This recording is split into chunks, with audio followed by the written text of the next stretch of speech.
앞서 우리는 겉으로는 명백하게 공정한 듯 보이는 지적 활동이 사실은 사회를 움직이는 보다 폭넓은 차원의 여러 힘들이 만들어낸 결과물임을 확인했습니다.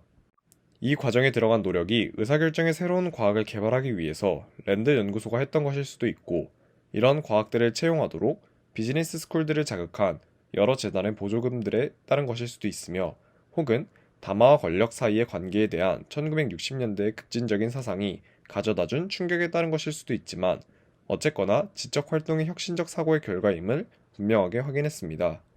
그런데 특별히 큰 영향력을 발휘한 이론이 있었는데, 이는 각각의 개인이 내리는 모든 선택이 제각기 다 합리적이라는 전제 아래에서 선택이라는 주제를 다루었던 이론인 합리적 선택 이론입니다. 비록 합리적 선택 이론이 애초에 약속하고 기대했던 것에 비하면 보잘것없는 결과밖에 내지 못하는 상황이 줄기차게 지속되었고, 이 이론은 뒷받침하던 가정들이 인지심리학이 제기한 본질적인 비판에 매우 취약하다는 사실이 밝혀지긴 했지만, 이 이론은 효과적이고 또 고도로 전략적인 방식으로 촉진되었습니다. 이 이론의 지지자들은 단기간에 정치학 분야에 단단하게 뿌리를 내렸습니다. 합리적 선택 이론이 인간의 합리성과 관련해서 결코 옹호할 수 없는 견해를 토대로 한다는 인식이 널리 퍼져 있었음에도 불구하고, 이 이론의 지지자들은 전혀 개의하지 않았습니다. 합리성에 대한 전제가 좋은 이론이 형성되는데 도움이 된다는 주장이 뭐가 문제냐며 고집을 꺾지 않았던 것입니다. 토머스 쿤이 지적했듯이 학계에서 새로운 사상을 표방한 학파가 오로지 이성에만 의존해서 탄생하는 경우는 매우 드뭅니다. 어떤 학파가 형성되려면 보조금 지급이나 논문 발표용 지면 제공, 혹은 강의 및 연구기회 제공 등과 같은 학문적 권력의 여러 자원들도 동시에 필요하기 때문입니다. 이와 같이 포드 재단은 1950년대 후반에 비즈니스 스쿨에 투자하기 시작했는데, 이 재단은 이미 이른바 행동과학이라고 불리던 학문에 상당한 투자를 하고 있었습니다. 포드 재단과 그 뒤를 이은 여러 재단들은 여러 대학교에 막대한 지원금을 제공해서 행동연구센터를 설립하도록 했습니다. 특히 랜드 연구소의 영향력이 컸는데, 해당 연구소의 목표는 학자들이 예전의 사회정치적 이론의 형태에서 탈피해 측정 가능한 여러 현상들에 관심을 가지도록 촉진하는 것이었습니다. 이 새로운 접근법에는 긍정적이고 경험적이며 가치 중립적인 특성을 강조하겠다는 목적으로 행동주의라는 이름이 붙었습니다. 이 접근법 뒤에 놓인 개인주의적인 관점의 여러 가정들은 시장과 민주주의에 관련된 이론들에 딱 들어맞았고, 마르크스주의적인 계급투쟁 관련 발상들을 반박하고 나섰습니다. 이 접근법 덕분에 자유주의적 개의주의는 합리적이고 집산주의는 합리적이지 않다는 견해가 힘을 얻었습니다. 하지만 이 이론의 핵심적인 매력은 이념적인 차원이 아니라 세련되고 정밀하며 진정으로 혁신적이라는 데 있었습니다. 이 이론이 규범적인지 아니면 기술적인지는 모호했습니다. 만약 규범적이라면 행위자들은 그 조언을 따르는 규범적인 의사결정을 할 필요가 있는데, 그것이 합리적인 선택입니다. 합리적인 선택을 찾아낸다는 것은 행위자가 특정한 맥락 및 환경에서 어떻게 하는 것이 온당한지 찾아내는 것인데, 만약 일이 바람직하게 풀리지 않는다면 이론이 잘못된 것이 아니라 행위자가 잘못 판단한 것입니다. 그러므로 만약 행위자가 합리적인 조언을 따르지 않는 쪽을 선택한다면 이들은 비합리적으로 행동할 능력을 가지고 있는 셈이 됩니다. 만약 이런 경우가 일반적이라면 그 이론은 특정한 기술적인 영역에 제한될 수밖에 없지만, 반대로 이 이론이 충분히 기술적이라면 규범적인 처방은 분명하면서도 또한 동시에 적절하지 않을 것입니다. 이 이론의 출발점은 개인이 자신의 편익을 극대화하기 위한 자신만의 선택을 하는 단계입니다.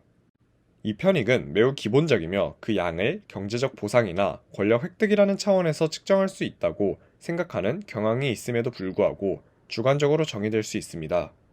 그 다음 단계에서는 행위자가 자기 나름의 선호를 가지고서 자기 위치에 대해서 자기 및 다른 행위자들이 가지고 있는 특정한 지식의 양을 상정한 채로 구조화된 어떤 게임을 합니다. 그 다음에 이어지는 결정적인 단계는 균형점을 찾아내는 단계입니다.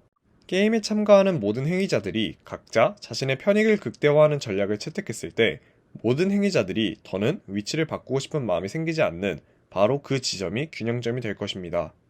이론상으로 보자면 그 지점은 전략 게임에서 가장 논리적인 결과를 나타내며, 또한 미래의 실증 작업과 관련된 조건을 설정할 것입니다. 이 모든 것을 정치학에서의 패러다임 이동으로 바꾸어 놓은 사람이 윌리엄 라이커였습니다. 그는 정치학을 보다 높은 새로운 차원으로 올려줄 수단을 찾고 있었고, 이 수단을 게임 이론에서 발견했습니다. 그는 1950년대 중반에 처음으로 게임 이론에 접하면서 도덕을 초월하는 합리성이라는 발상에 매료되었습니다. 그는 당시에 지배적이었던 이론을 규범적인 정치 이론의 패러다임이라고 생각하고 여기에 반발했는데, 이는 정치가 실제로 어떻게 수행되는지 분석하는 게 아니라 정치가 어떻게 수행되어야 할 것인지 당연한 규범으로 정리를 하고 있었기 때문입니다. 하지만 그는 동시에 타협하지 않는 합리주의 개념을 탑재한 게임 이론에 흥분하고 매료되었는데, 이는 권력의 실체에 마키아벨리적으로 초점을 맞추는 식의 태도도 훌쩍 뛰어넘고 싶었기 때문입니다. 게임 이론이 가지고 있는 두 번째 매력은 자유로운 선택을 강조하는 데 있었습니다. 바로 이 지점에서 라이커는 마르크스주의와 관련 있는 역사적 결정론에 대응했습니다. 게임 이론은 사람들이 각자 자신이 선호하는 것이 무엇인지 파악할 때, 그리고 대안적인 전략을 선택할 때 그 전략이 얼마나 만족스러울지 생각한다고 설정했습니다. 라이커는 게임 이론이 일반화의 가능성을 자유로운 선택과 결합해야 하는 딜레마에서 벗어날 방법을 제공한다고 보았습니다. 결국 그가 가장 매료되었던 요소는 선택이라는 변수였습니다. 그는 정치 이론을 구축하는데 수학적인 게임 이론이 모종의 역할을 할 수 있는 잠재적인 가능성이 있다고 언급했습니다. 그의 사상이 전파된 결정적인 계기는 로체스터 대학교의 정치학과 학과장으로 임명되면서부터였습니다.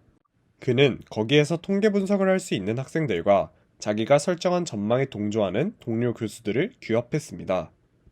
그의 영향을 받은 많은 졸업생들이 인접한 다른 사회과학 분야로 진출해서 합리적 행위자 이론이라는 용어를 확산시켰습니다. 새로운 접근법을 발표한 라이커의 책은 연합 형성을 주제로 삼았습니다. 참가자들 사이에 이루어지는 소통의 성격 등이 게임 속에 녹아들거나 혹은 게임의 경계선 바깥에서 작동할 수 있는지 여부는 게임 이론이 당면한 가장 어려운 문제들 가운데 하나였습니다. 자율적이고 합리적이기는 하지만 사회적인 유대와 문화적 연관성이 결여되어 있는 개인이라는 가정이 곧 참가자들 사이에는 서로 공감할 가능성이 전혀 없다는 전제 조건이 된다면, 협력은 자연적인 성향보다는 순전히 상황 논리에 따라서 결정될 터였습니다. 존 폰 노이만과 오스카 모르겐슈테르는 두 사람 이상의 참가자가 게임을 벌이는 상황일 때 연합이 결정되는 방식에 관해서 조언을 했었습니다. 세 사람 이상이 참가하는 게임에서는 단순화한 어떤 가정들을 설정하기란 한층 더 어려운데, 세 사람이 참가하는 게임의 경우 두 사람이 연합을 결성하면 나머지 한 사람을 쉽게 이깁니다. 이런 연합이 결성될 때 두 사람이 하는 게임에서 미니믹스 해법을 동원하는 경우처럼 계산은 단순해집니다. 라이커는 승리를 완전하게 보장받는 연합의 규모는 승리를 보장받을 수 있을 정도로만 클 뿐이고 그보다 더 크지는 않다라고 했으며, 참가자들이 가지고 있는 정보가 완전하지 못하면 못할수록 승리를 보장하는 연합의 규모는 더 커진다고 했습니다.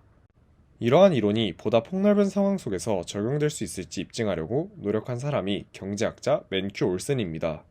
그는 이기적인 합리성의 논리가 협력이라는 상황에서 함의하는 여러 의미에 매료되었습니다. 예컨대 위압적인 강제력과 같이 각각의 개인이 공동의 이익을 추구하도록 강제하는 특별한 장치가 있지 않는 한 합리적이며 이기적인 개인들은 집단 공동의 이익을 성취하려고 하지 않는다고 했습니다.